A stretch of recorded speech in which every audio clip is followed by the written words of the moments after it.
This is a depreciation question from January 2020, Edexcel IGCSE Accounting Paper 1.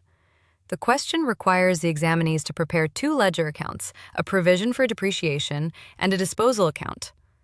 Before we can prepare these accounts, we need the figures ready. To determine the figures that would go to these accounts, you have to follow 5 steps. The first step in the 5-step process is to determine the date of sale and the date of purchase of the asset you have sold. You're going to get them from the question.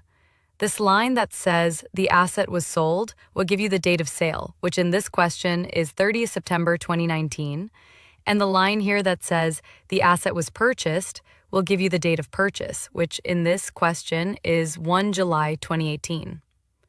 You can also write down the amount received during sale and the cost of the assets sold.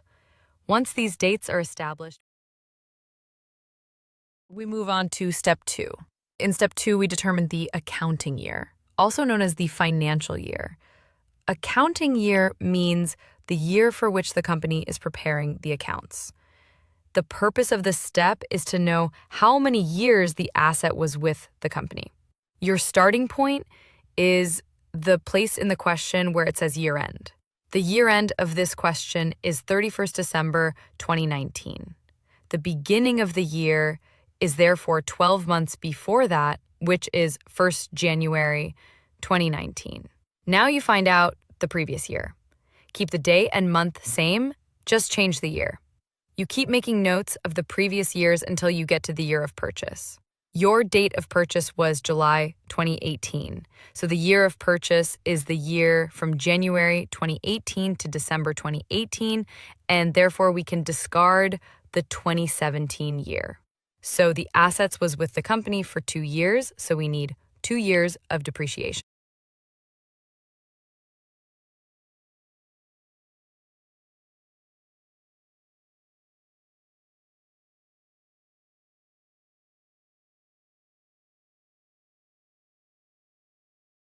But wait, there is a catch. Examiner has given a condition, or rather an assumption, and that assumption is that a full year's depreciation in the year of purchase, but no depreciation in the year of sale. The year of sale is the current year for which we do not have to calculate any depreciation.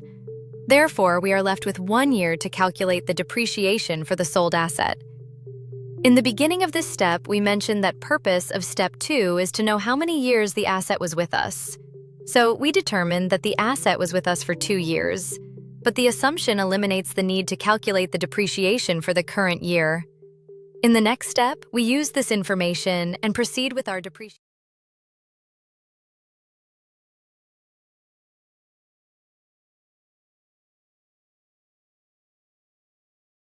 In step 3, we are going to use the information from step 2 to calculate the accumulated depreciation of sold asset. We need to calculate depreciation for 1 year for the asset we have sold.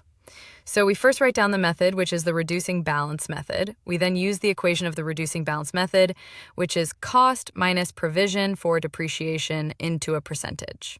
Since it is first year, we do not have any provision or accumulated depreciation because the asset was not there with the company last year.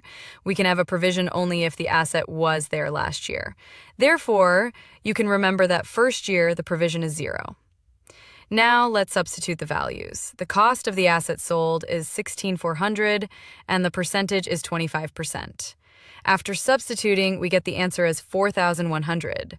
The value that you get in step 3 goes to provision for depreciation account as disposal, and the same value also goes to the disposal account as provision for depreciation.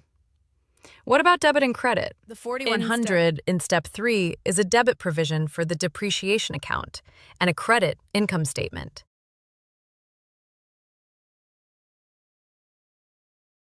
Because the part you have sold should be discarded from the provision account. Therefore, we put $4,100 on the debit side of the provision.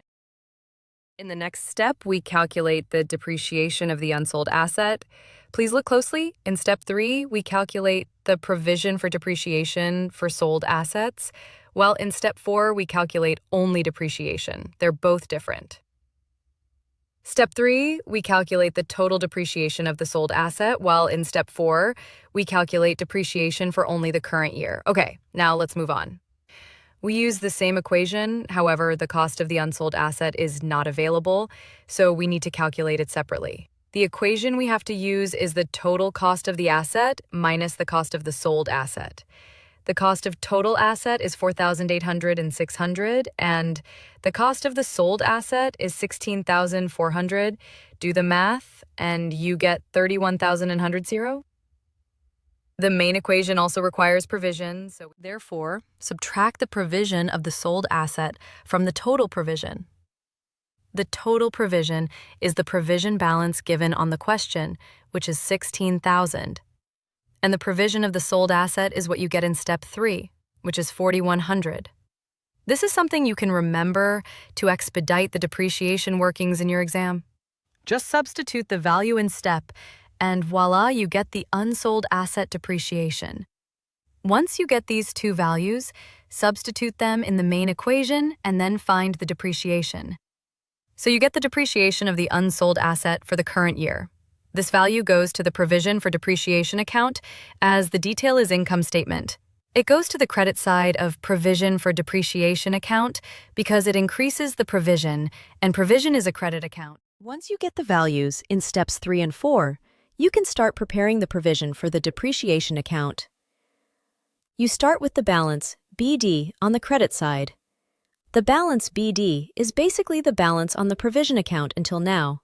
So you will get this figure from the question. Mostly. Sometimes they don't and expect you to calculate. We shall solve such questions in the future. Anyway, next you put the value of Step 4 on the credit side as income statement as discussed earlier, and then the value of Step 3 on the debit side, with disposal as the detail. Don't forget the dates. The date for balance BD is the beginning of the year date, which is 1/1/2019 in this question. The income statement is the end of year date, which is 31 December 2019. The disposal is the date of sale, which is September 2019. After posting these three figures on the account, you close the account like any other ledger account. Put the highest total on both sides, and then find the difference on the lower side. Call that balance CDD. Bring the same value down. Don't forget the dates, very important. Now we can proceed to make the disposal account. Some figures in the disposal account can be posted before Step 5, so we can start with that. First, put the asset you're disposing of on the debit. In this question, it is motor vehicles, and the cost with which you purchase the asset is $16,400. Put the date of sale, which is 30 September. After that, go to the credit side.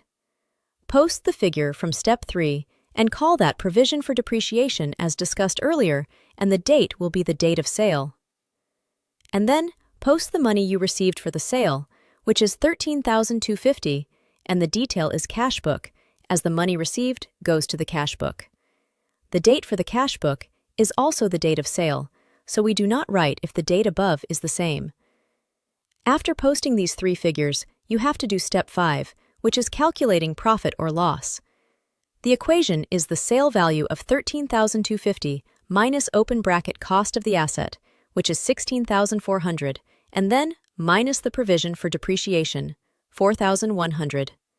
The cost of the asset minus the provision is the carrying value, so you essentially minus the carrying value of the asset from the sale to get the profit or loss. Do the math, and you will get a positive number. If it's positive, then it's a profit, and it goes to the debit side of the income statement. If it were a loss, we would post it on the credit side. Okay. So now you calculate. The total on both sides should be the same. This is a way for you to be sure in the exam that your figures are correct. I sincerely hope that this video was useful to you. I know, this is a monster of a topic, and it is really complicated. But trust me, if you practice at least 10 questions like these, the techniques will be on your fingertips. Comment down below if something in the video was not clear to you. Hope you have a nice day.